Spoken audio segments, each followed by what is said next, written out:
I had never meant to leave a note. I meant to leave nothing.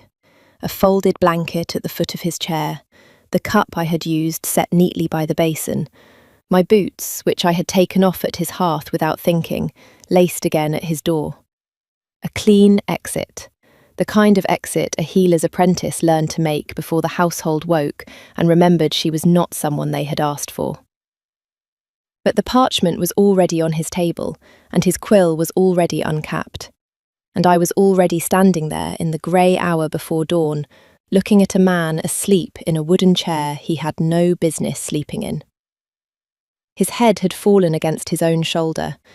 There was a cut on his jaw I had cleaned the night before, and a bruise under his eye that would be worse by midday.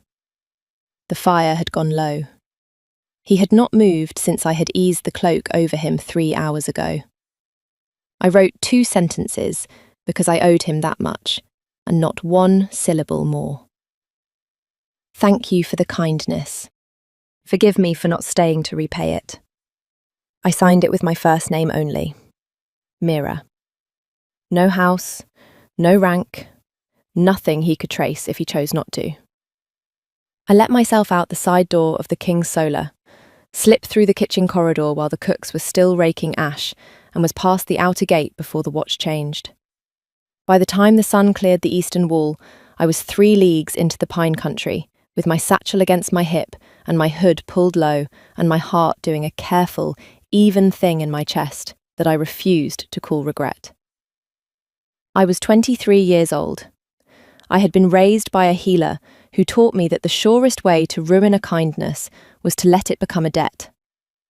Alaric of the Iron Reach had been kind to me for 1 night because his pride was bleeding, and I had been the one with thread and water. That was all. I knew that was all. I was wrong about almost every part of that, but I would not learn how wrong for another 9 days. If you had asked me before that night what I knew of the Alpha King, I would have told you what every village told you, that he was the strongest wolf in the 4 territories, that he had taken his crown at 20 by killing the man who had killed his father, that he did not laugh and did not drink and did not tolerate fools, and that his court was the most ruthlessly competent in living memory. He was a man people described in the same tone they used for hard winters. You prepared for him. You did not befriend him. I had been brought into the fortress that evening because his beta had been gored at a border skirmish, and the senior healer was 3 days out at a birthing. I was the substitute. I was told this in a tone that suggested I should be grateful and quiet, in roughly that order. I had been quiet. I had not been grateful. I had cleaned the beater's wound, packed it, stitched what had to be stitched, and given over the watch to a steadier woman than me at the 2nd hour after sunset. I had been told I might leave at dawn. I had been turning toward the corridor when the king had come down the stairs from his own solar with a cut on his jaw and his knuckles split open, and the page, who was meant to fetch the healer, had taken 1 look at me and pointed. So I had followed the king to his own room, because there had been no one else, and I had told him to sit down, and to my surprise, he had sat. Then I had told him to take off the cloak so I could see what else was wrong with him, and to my greater surprise, he had done that too. He had not been wounded badly. A bruised rib, the cut on his jaw, knuckles that needed cleaning more than stitching.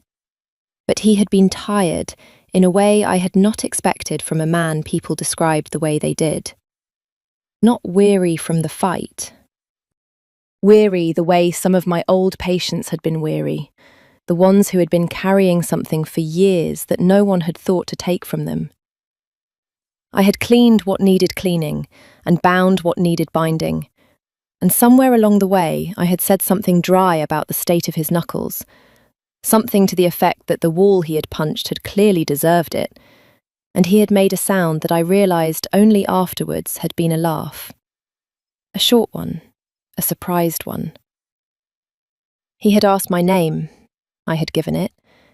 He had asked where I had trained. I had told him. He had asked if I was hungry, and I had said no, and he had said, "Liar," very quietly, and a tray had appeared on the side table, bread and cheese and a winter pear cut into careful pieces that he had not cut. I had eaten because I had been hungry, and because it would have been ungracious not to, and because watching the King of the Iron Reach eat slowly across the hearth from me at midnight was a thing my body did not yet know how to refuse. We had spoken, not of important things, of the road from my village, of a book he had been reading, which to my surprise was a book I had also read, of the beater's chances, which I had told him honestly were good. He had listened with the whole of his attention, which was a thing I had never had given to me before, by anyone who outranked my own father. At some point he had fallen asleep in the chair. I had set down my cup. I had pulled his cloak over him because the fire had begun to die, and because I had been raised to do that for any creature in front of any hearth. I had sat in the other chair for what I had told myself would be 1 minute, and when I had next opened my eyes, the room had been grey, and the fire had been ash, and a watch bell had been ringing somewhere very far away. I had written the note. I had left. I had walked all morning and most of the afternoon, and I had reached my aunt's cottage at the edge of the pine country by the time the second moon rose. I had told her nothing useful, only that the beater would mend, only that I had been paid, only that I was tired. I had slept the way I had not slept in a year. I had thought, when I woke, that I had handled it well. I had not yet learned that the king had not slept at all. The first sign came on the 4th day, when a rider in Iron Reach colours stopped at the village green and asked the smith if he had seen a healer's apprentice with a grey hood and a brown satchel pass through. The smith said no. The rider asked politely and left a coin and rode on. The smith told my aunt, who told me, who set down the bowl I was carrying and said something that was not quite a word. The second sign came on the 5th day, when an old woman 3 doors down received a letter from her son, who served in the king's household, and the son had written that the Alpha had not closed his eyes for 3 nights, and the court was beginning to be afraid. The old woman read this aloud in the kitchen of the inn, and several people remarked on it, and I went outside and stood very still in the dooryard for a long time and looked at the eastern road. The third sign came on the 6th day, when my aunt put down the kettle and looked at me across the table and said, "Mira, what did you do?" I told her, exactly. The beater, the cloak, the pear, the note. She listened with her hands folded in her lap. When I had finished, she was quiet for a while. Then she said, "Child, you do not write thank you and forgive me to a man like that and walk out before sunrise unless you know what you are doing. Did you know what you were doing?" I said, "I was being polite." She looked at me with an expression I had only ever seen her wear at deathbeds and the births of difficult children, and she said, "Oh, my sweet girl." I sat with that for the rest of the afternoon. I tried to find the part of me that did not understand. I could not find her. If you have stayed with me this far, stay a little longer. What happened on the 7th day is the part I have told no one outside of this telling, because it does not sound true even to me, and because I have not yet decided what to do with the truth of it. If this is finding you somewhere quiet, you might subscribe and stay for the rest. There is more, and the rest is harder to bear. He came at dusk on the 7th day. He came alone, which is the part the village still does not believe. No guard, no banner, no second horse. Only him, on a black gelding that was not a war horse, in a travelling cloak that was not the one I had pulled over his shoulders that night. He stopped at the edge of the green, where the road forked toward my aunt's cottage, and he sat his horse in the cold light, and he waited. He did not come to the door. He waited to be sent for. That is the detail that undoes me still. My aunt saw him from the kitchen window. She set down the knife she was using and said, very calmly, "Mira, the Alpha King is on the road." I went to the window. I looked. He was exactly where she had said he was. He had taken off his hood. His hair was wet from the fine rain that had been falling since noon. He looked terrible, in a way I had not known a man like him could look. Not weakened, but emptied out. As if the thing that had been keeping him upright had been doing so without rest for a very long time. I went to the door. I put on my cloak. I did not run. I walked down the path through the dripping pines, and I came up to him where his horse was standing, and I stopped 2 paces away, because if I stopped any closer, I was going to do something I had not yet decided to do. He looked down at me. He said, "Mira." He said my name like it was a word he had been saving for a week. I said, "Your Grace?"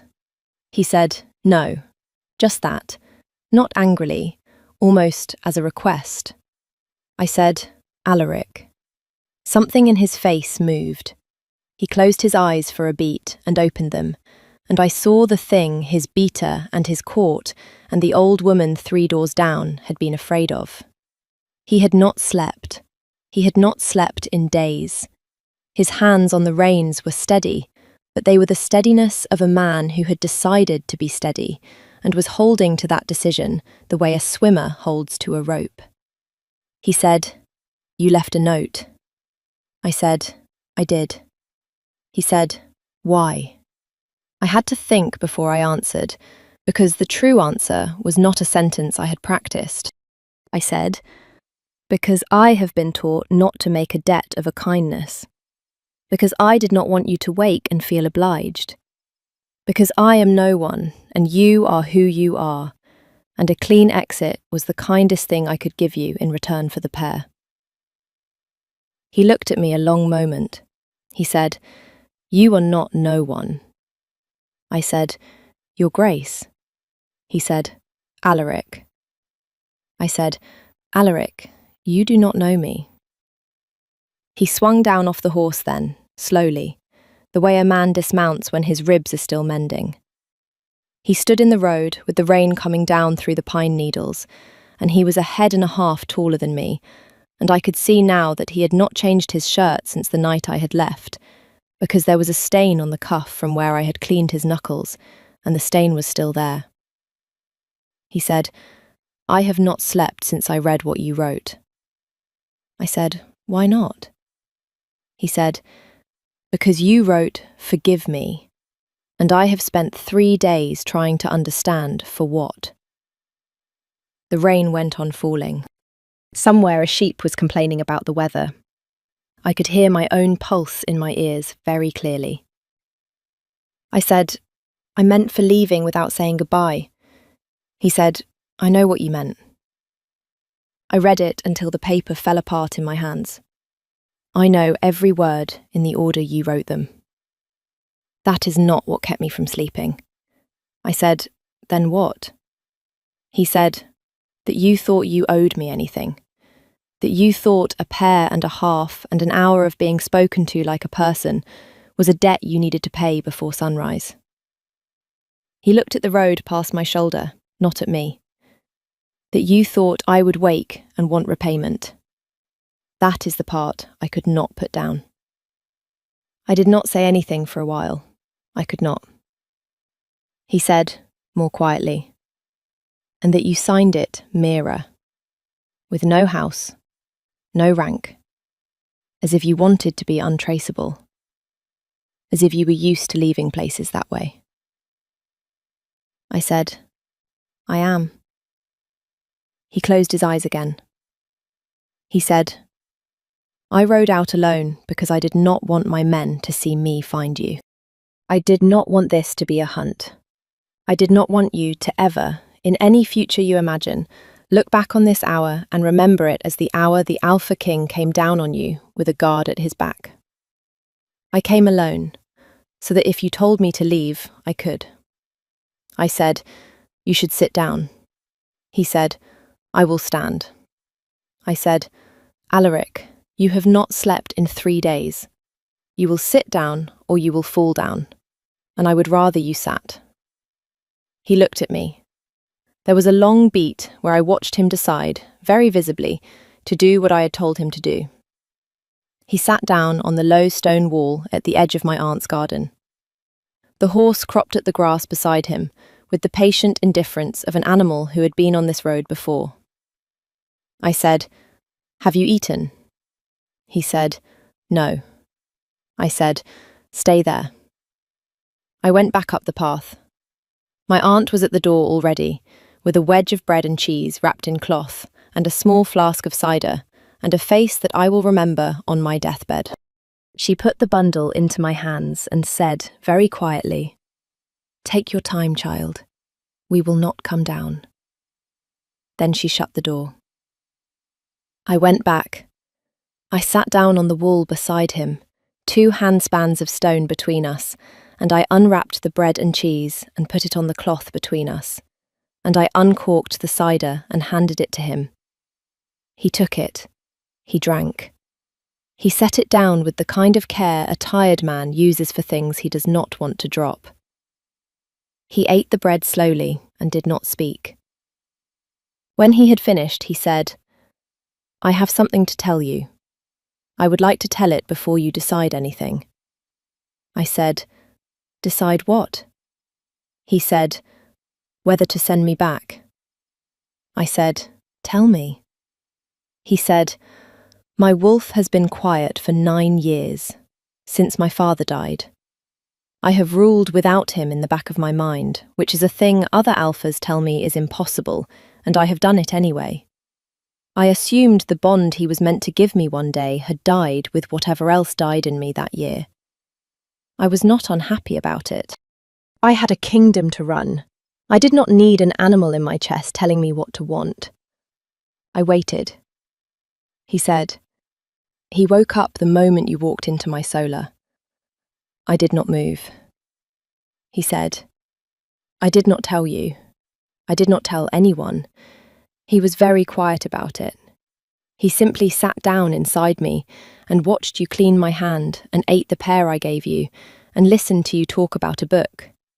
And when you fell asleep in the chair across from me, he held very still so as not to wake you. And when I woke and found the note, he made a sound I have never heard him make in my life. I read the note. I read it again. I have read it perhaps 100 times. The paper is in pieces in a drawer in my solar. I could not put it down, because the moment I put it down, I would have to admit that you had walked out of my house without knowing what you were to me, and I would have to decide what kind of man I was going to be about that. I said, after a long time, "And what kind of man are you going to be about it?" He said, "The kind who rides out alone in the rain and waits at the edge of your aunt's garden until you are willing to come down to him. The kind who tells you the truth and lets you decide. I am not here to claim anything. I do not believe in claims that are not chosen. I am here because I owed you the information, and because I could not in conscience let you go on thinking that what you gave me that night was a debt." I sat with that. I said, "You have been writing letters." He looked at me sharply. I said, "Have you not?" He said, "How did you—" I said, "Because a man who has not slept in 3 days does not invent that speech in the saddle. You have been writing it, to no one, for days, in your head and probably on parchment. You came down here with it folded inside your chest, and you have just opened it for me. Have you not?" He was quiet. He said, "There are 7 of them, in a drawer under the note. None of them are signed. None of them were ever going to be sent. I wrote them because I could not say them, and I could not stop wanting to say them. The first one says, "I do not know your second name, and I am afraid of how much I want to." That is the first letter. I have not sent it. I will not send it, now that I have said it aloud to your face. I felt the wall under my hand. I felt the rain in my hair. I felt my pulse settle into a slower, stranger rhythm that I would later understand was not mine alone. I said, "Alaric." He looked up. I said, "I left because I did not believe a man like you could mean a thing like that toward a woman like me. I am telling you that plainly, so that you know what you are arguing against." He said, "I know what I am arguing against. I have lived inside it for 9 years." I said, "I am a healer's apprentice from the Pine Country." He said, "I am aware." I said, "I have no house, no rank, no dowry. My mother was a midwife, and my father mended boots." He said, "You spoke to me that night the way no one has spoken to me since I was 12 years old. You told me my knuckles were stupid, and you handed me a pair, and you fell asleep across my hearth as if I were a safe man to fall asleep across from. Do you understand what that was? Do you understand that I have been the most powerful wolf in 4 territories for 10 years, and not one person in those years has fallen asleep in front of me on purpose?" I did not have an answer to that. He said, very carefully, "I am not asking you to come back with me. I am asking you to let me come down this road again. Once a week, if that is what you can bear, with no guard, with no claim, until you know me well enough to decide whether the man who wrote those 7 letters is a man you would let cross your threshold." I looked at him. I said, "That is the worst proposal I have ever heard." He said, "I am aware." I said, "You are the king of the Iron Reach. You cannot ride out alone every week to court a healer's apprentice in the Pine Country. Your court will eat you alive." He said, "Let them try." I said, "Alaric." He said, "Mira, I have not slept in 3 days. I do not care what the court does. I will ride this road every 7th day until you tell me to stop, or until you come with me of your own accord. And if my court has an opinion about it, they may bring that opinion to me directly, and I will hear it from horseback." I started laughing then, because there was nothing else to do. He looked startled. Then he looked something else, relieved, I think, in a way that hurt to watch. I said, "You are ridiculous." He said, "I have been informed." I said, "Eat the rest of that cheese." He ate the rest of the cheese. When he had finished, I said, "You will not ride home tonight. You have not slept. You will fall off the horse, and I will not have the king of the Iron Reach die in a ditch outside my aunt's garden because he was too proud to take a bed. There is a room above the inn. I will walk you there. You will sleep. In the morning you may ride home, and next week you may come back, and we will see what we see." He looked at me for a long moment. He said, "Mira." I said, "Alaric." He said, "Thank you." I said, "Do not thank me for sense." He stood up. He did not sway. The horse lifted its head. We walked together back through the village to the inn, and I spoke to the innkeeper, and a room was found, and I did not go up the stairs with him because I am not the woman who goes up the stairs on the 7th day.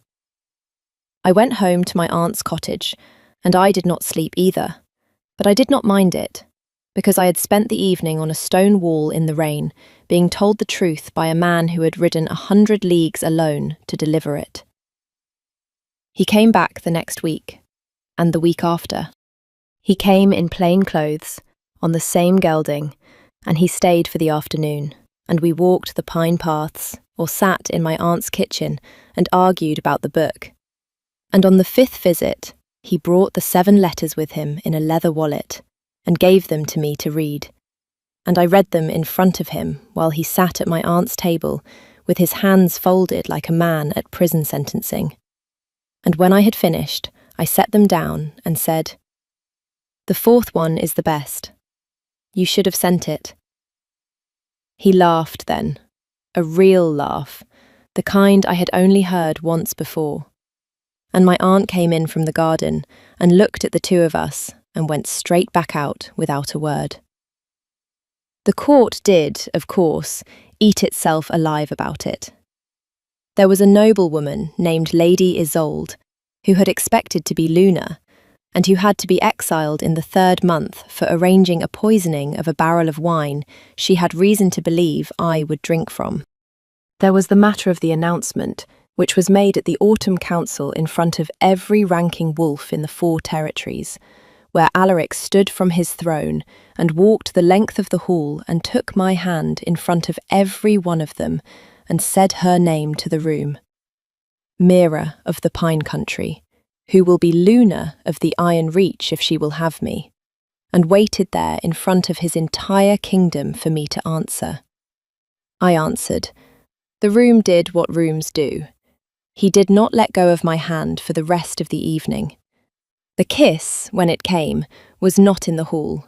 It was in the corridor outside his solar 3 nights later, after a fight we had about whether I would be allowed to keep treating villagers in the lower town once I was Luna.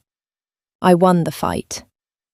He kissed me at the door of the room where he had once fallen asleep in a chair, and I will only say this about it. Something inside me that had been folded up small for 23 years opened. He pulled back and looked at me as if he had just confirmed a thing he had already known for 9 months. And I touched his jaw, where the scar from that first night had healed pale and clean, and he closed his eyes. And I understood at last what his wolf had understood the moment I walked into that solar. We were married before the first snow. A year on, I was sitting in the window of his solar, our solar, though I still caught myself, reading a letter from the old woman 3 doors down from my aunt, who had written to thank me for the midwife I had sent for her granddaughter's birthing. Alaric was at the table behind me, doing something kingly with parchment, and I could feel, without looking, that he was watching me read. He did that. He had not stopped doing that. I said, without turning, "You are staring?" He said, "I am." I said, "Why?" He said, "Because you fell asleep across my hearth 1.5 years ago, and I have not yet recovered." I turned around and looked at him. He looked back at me, the king of the Iron Reach, with his quill in his hand and a piece of parchment in front of him and a face I had taught myself to read. He looked, more than anything else, rested. I said, "Sleeping again, are we?" He said, "Like a man who has been forgiven." I went back to my letter because I did not entirely trust my face. The note, the original 2 sentences I had written in the grey hour before dawn, was framed under glass on the wall above the hearth. He had pieced it back together from the drawer where it had fallen apart. He had not asked my permission to hang it. I had not asked him to take it down.